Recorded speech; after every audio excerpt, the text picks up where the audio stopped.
This article is fucking delicious. No, I love this one so much. This one's from I Fucking Love Science. Oh, God, so good. Flat earthers travel to Antarctica to test theories, but are quickly humbled. So evidently there's in certain places on the globe, I've been lucky enough to visit one of these places. There's a 24-hour day, a midnight. Well, I've been to a place with a midnight sun. I don't think it's a 24-hour day, but it's close, right? Mm-hmm. And like in was that Antarctica, in Norway? Yeah, I was actually in Svalbard. I visited Svalbard, which is an Arctic. I think it's owned by Norway, and it's like north of Norway, pretty much in the Arctic Circle. And so it's I don't remember if it was 24 hours. I thought it was like a really late, it was like midnight sun is what they called it. So, but this in particular is, on the Antarctica, you go there, and if it's during summer, it's a 24-hour day. It's just like, guess what? You have a 24-hour day that you have to deal with. And these people, they don't have, when you talk about the flat earth, it's like a disc. It doesn't make sense. I guess unless it's like spinning like a coin somehow, it's not going to make sense to have a 24-hour day. So they're just, these guys, as soon as they got down there, they moved those goalposts. Bunch of them did. A couple are still on the fence, but a bunch of them, they flew a bunch of these guys down here. A bunch of the people who they said they put round earthers and flat earthers in a plane and took them down, and they watched the 24-hour sunlight. And now some of them are a little confused.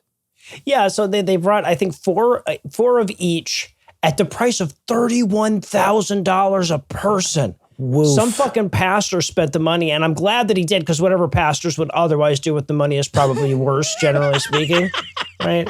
You're not wrong. But he spent so what is that for fucking 8 people? Spent $31,000 a piece on these guys. $250,000. Wow. And nobody's going to change their fucking mind, right? Because you're right, like all the models that they have don't. Like, you can't make the 24-hour sun work at the South Pole. You could make it work at the North Pole with their silly models, but you can't make it work at the South Pole. But they're just going to change their fucking models. Their models aren't based on anything. It's not based on observational fucking science or whatever. They're just going to change their fucking models. In fact, because the pastor that paid for it, he said, like, one way or the other, whatever you find out, you have to do a video. That's what I'm getting for my $250,000, right?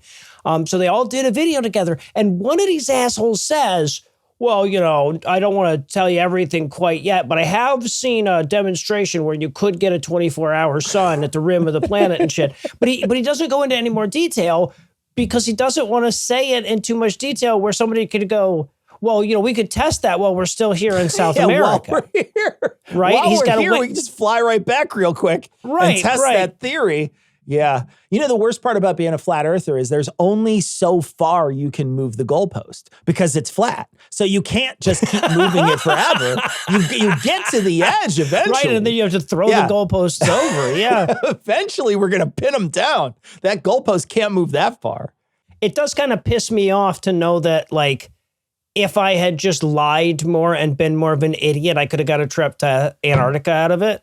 Hey, right? Is there any way that we can create like new pseudonyms and do like change our face and be like, we're super duper flat earthers. Yeah, whoopsie I like doody. I don't even know about the earth is just super flat. And then you and I can go down there and be like, you changed our minds.